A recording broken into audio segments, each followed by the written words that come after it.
In the longleaf pine ecosystem, fire is not just beneficial, it's necessary. Prescribed burning helps maintain healthy forests, supports native wildlife, and reduces the risk of destructive wildfires. Here's Ronnie Rutt with the Louisiana Ecological Forestry Center to explain the process. Here at the Louisiana Ecological Forestry Center, we use prescribed burning as a main practice to fulfill our mission of conservation, education, and restoration of the longleaf pine ecosystem.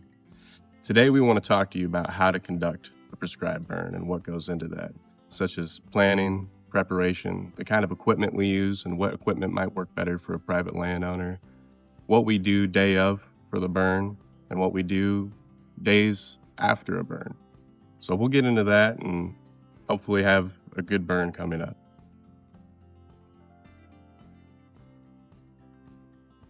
Before conducting a prescribed burn, it is important to evaluate weather conditions, fuel conditions, smoke concerns, and local regulations. In Louisiana, landowners should first check for active burn bans through the Louisiana Department of Agriculture and Forestry.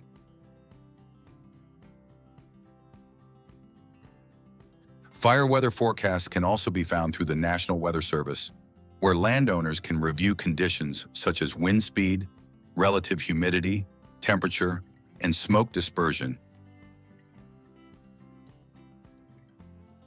Before ignition operations begin, a prescribed burn plan helps organize the operation by outlining burn objectives, ignition methods, equipment, manpower, weather parameters, and contingency planning.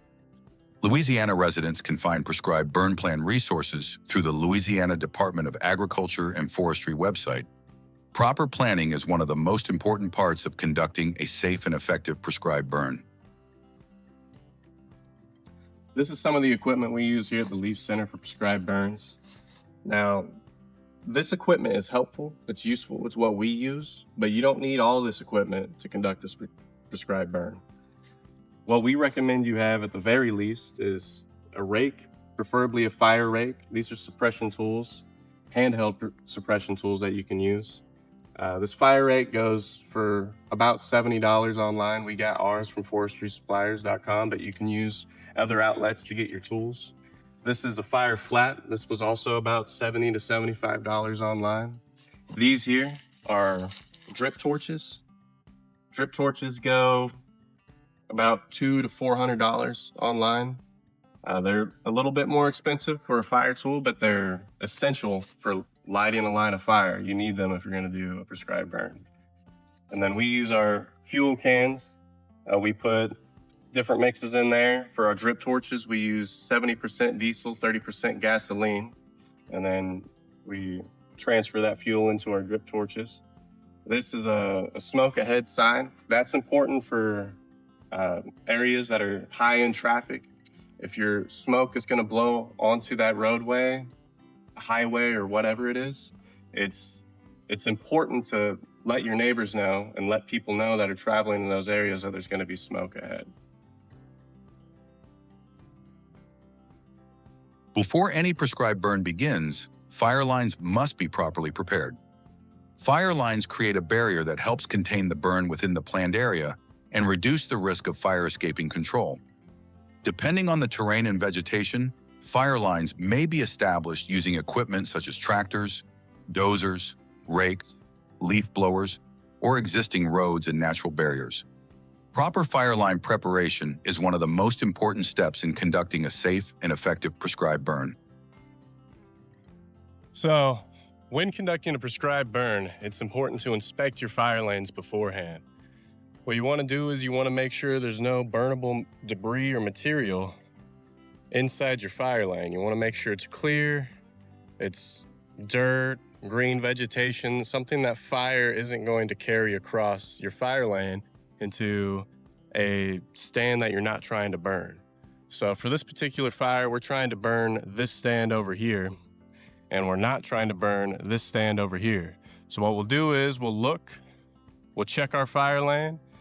Mr. Rodney McKay over there is doing some maintenance on our fire lane right now, so we'll go around him. But we'll look and see if there's any debris in the center here that he's gonna have to clear out, or if there's dead trees, snags, anything that can catch on fire easily. And dead trees can send ashes and embers onto the other side to a stand that you're not trying to burn, and then it can get out of hand. So let's go look at that.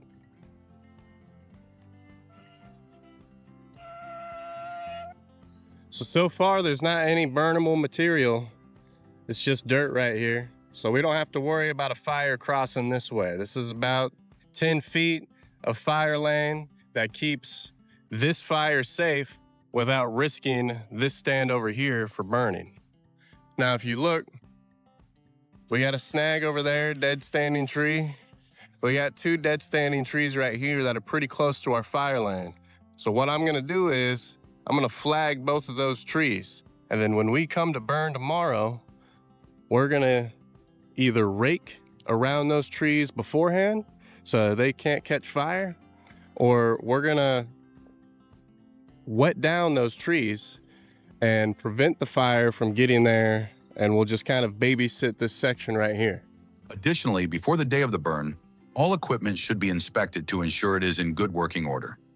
Fire gear such as rakes, flaps, drip torches, suppression tanks, and radios should be checked and ready for use prior to ignition. Just as importantly, all personnel involved in the burn should be physically prepared, alert, and well rested before conducting operations in the field. On the day of the burn, conditions should always be evaluated on-site before any ignition begins. Even if the forecast appears favorable beforehand, weather conditions such as wind speed, wind direction, humidity, and fuel moisture can change quickly and may affect how the fire behaves. Before lighting the burn, crews should walk the unit, monitor current conditions, and determine whether it is still safe and appropriate to proceed. This is also an important opportunity to inspect fire lines one final time, to ensure they remain clear, secure, and capable of containing the fire within the planned burn area. Once weather conditions and fire lines have been checked, it is important to evaluate conditions on the ground within the burn unit itself. Factors such as fuel moisture, vegetation conditions, and the condition of the duff layer can all influence fire behavior and the effectiveness of the burn. Here's Rodney with the Louisiana Ecological Forestry Center to talk more about the importance of monitoring the duff layer before ignition begins. Did y'all talk about duff layer? This is organic matter? Yes.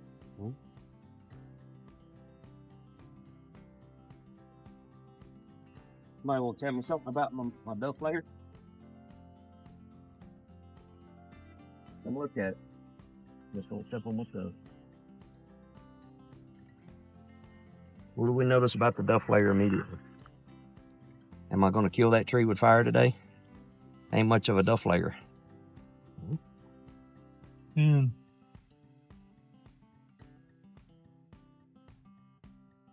Yeah. It means I've had repetitive burns.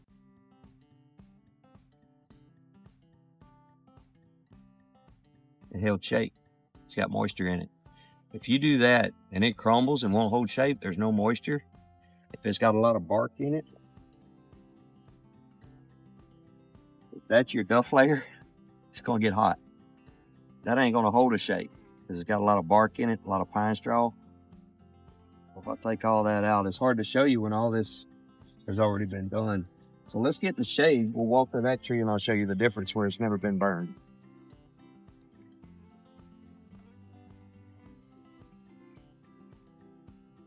Check it out.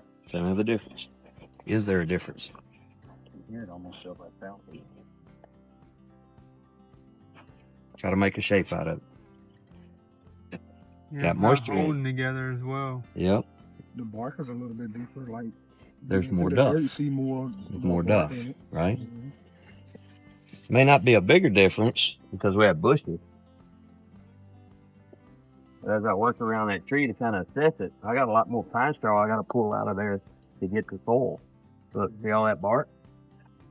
All that bark flaking off year after year. That's never been burned. There's no burn scar. So I have to be careful with trees like that. It needs to be a little bit closer to a rain and hopefully a rain afterwards because that duff layer can be what kills that tree.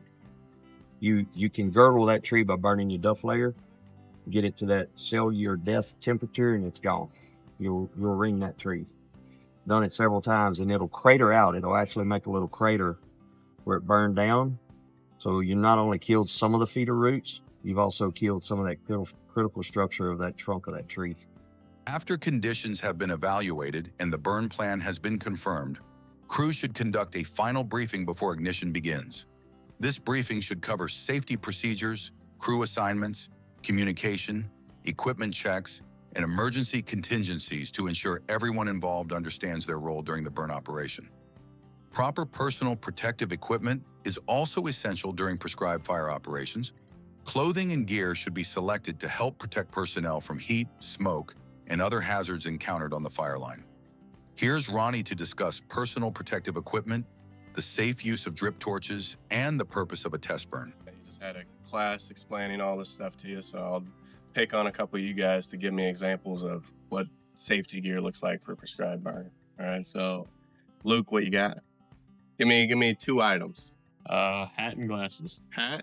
Does any old ball cap Hard work? hat. Hard hat and glasses? Safety glasses. Safety glasses. So kind of what you're wearing, what I'm wearing qualifies. We all have a hard hat and safety glasses. You got a hard hat and No, I safety don't. glasses? Okay. So that'll affect you on how you're burning. This thing comes in handy a lot when we're burning. If I'm outside and I'm lighting a line of fire and that fire's getting real hot, you know, my scraggly beard, I don't want it burning up, so I'll cover my face a little bit and I'll light, or I'll suppress with what I need to suppress. That helps a lot. This plastic helmet does a lot to shield me from that heat. So this is nice. Obviously, glasses are important to keep any sort of ash or embers from getting into your eyes, or if you're out in the woods, something poking your eyeball. It's not a fun time. What else do we got for safety equipment? Give me 2 things. Boots, Boots? long pants. Any particular type of boots? I mean, they need to be like leather boots would be preferred. Yeah, leather You boots can- are essential. Like, you know, it's not ideal to run around with loose cowboy boots, preferably lace-up boots, but they'll work in a pinch because they're leather. You know, they're fire retardant. And then long pants, he said, but it's not just any long pants you want to wear. You're not going to be good out here in leggings or, you know, grandma's pants. You want to wear jeans will work. And then any sort of FR rated pants. These are FR pants, so they'll work. What do you got? FRs and gloves. Gloves, right? So not just any gloves work. You don't want to wear, you know, your little winter gloves, your inserts or anything like that. You need to have, these are fire rated gloves. They come all the way up here. Or I think they're like a heavy duty canvas material. You can also get leather gloves. Leather gloves work fine. They're fire retardant. They're important whenever you're working with gasoline and your fuels and whatnot. They protect you from some heat. So, you know, working with fire, it's important. And then, what kind of shirts do we need to wear? FRs. FRs, and then if you don't have like a Nomex shirt, like what I'm wearing, a cotton shirt will work just fine. You don't want to wear polyester or anything. That stuff will melt and singe your skin. It's not comfortable if it catches fire. Cotton will kind of just burn if it catches. And then any sort of FR is preferred. That's what you got. Couple safety things when dealing with the torch is you want to keep it towards the direction where you're burning. You know, these things, especially when your wick is lit here, they can be dangerous. I've seen torches burp. They'll spit up and, you know, you'll light something on fire you're not planning to. You want to be cognizant of where you're stepping whenever you're using a drip torch. You want to be careful where you're lighting. You want to watch out for your boots. I've accidentally ran over my boot before, you know, and nothing happens because I'm wearing leather boots and all that, but you still want to be careful. You want to be careful of the people that are around you and make sure you're not pointing or lighting and putting them in danger. So a lot of situational awareness goes into burning as a whole, but especially if you're dealing with a torch. So keep that in mind. Whenever I go to light a torch, I'm gonna come over here.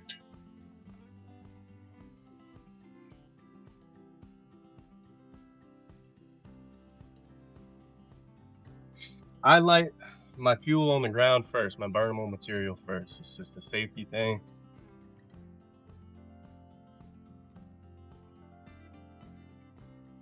I got this cool lighter leash here with a lighter on it.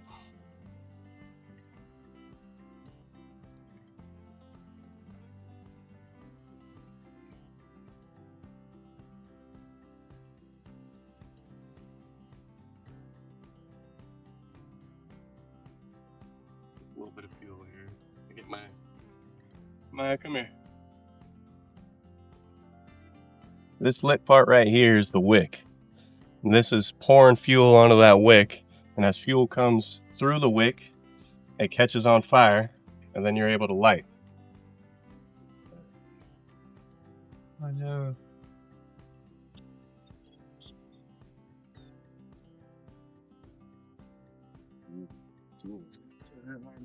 Super important. So what's the purpose of a test burn? What are we looking for? A watch for smoke. The direction of the smoke, the color of the smoke. When Right, so it's good to do a little strip. Pay attention to where your smoke is going, how the fuels are, how easily they are to get lit, and how is your fire traveling once you've put it on the ground? How fast is it moving? Where is your backfire ending up? Is it heading at all? Those are all things to pay attention to. Kind of travel speed is a good thing to keep an eye on.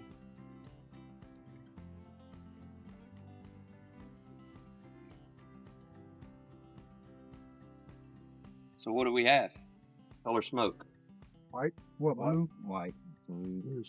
Big glass. White, blue. It's not real black, not real brown. No. It's almost going straight up, A little bit of drift. and then a little drift this way, right? Yeah. What direction is that? North. Yeah, it looks like northwest. Northwest, yeah. For this particular burn along the lakeside, winds were out of the south-southeast. This allowed crews to establish a backing fire along the Blacktop Road from west to east. Ignition operations began on the western end of the burn compartment by pairing a wet line with a black line to create a secure anchor point. Once that area was considered safe and secure, crews continued lighting backing fire eastward through the stand. After a sufficient blackened area had been established, additional headfire was introduced to help carry the burn through the remainder of the unit and achieve more complete coverage. As ignition operations continue, crews monitor fire behavior, smoke movement, weather conditions, and the condition of fire lines throughout the burn. Different areas within the burn unit may produce varying fire behavior depending on fuel loading, vegetation type, terrain, and wind exposure. Maintaining communication and situational awareness throughout the operation is essential for conducting a safe and effective prescribed burn. During the burn, suppression equipment and personnel remain staged and ready to respond to any spot fires or changes in conditions that may occur along the fire line. Careful observation and steady ignition practices help crews maintain control of the burn while achieving the desired results across the unit. Once ignition operations are complete, crews continue monitoring the burn unit during mop-up operations. Areas near fire lines, snags, stumps, logs, and heavier fuel concentrations may continue smoldering long after active flames have diminished. During mop-up, crews extinguish remaining hotspots near fire lines and continue checking the burn area to ensure the fire remains secure and contained. Monitoring conditions after the burn is an important part of conducting prescribed fires safely and responsibly. Successful prescribed burning requires preparation, patience, communication, and respect for changing conditions on the ground. With proper planning and attention to safety, prescribed fire can provide lasting benefits for both the land and the people who manage it. Thank you for supporting our mission.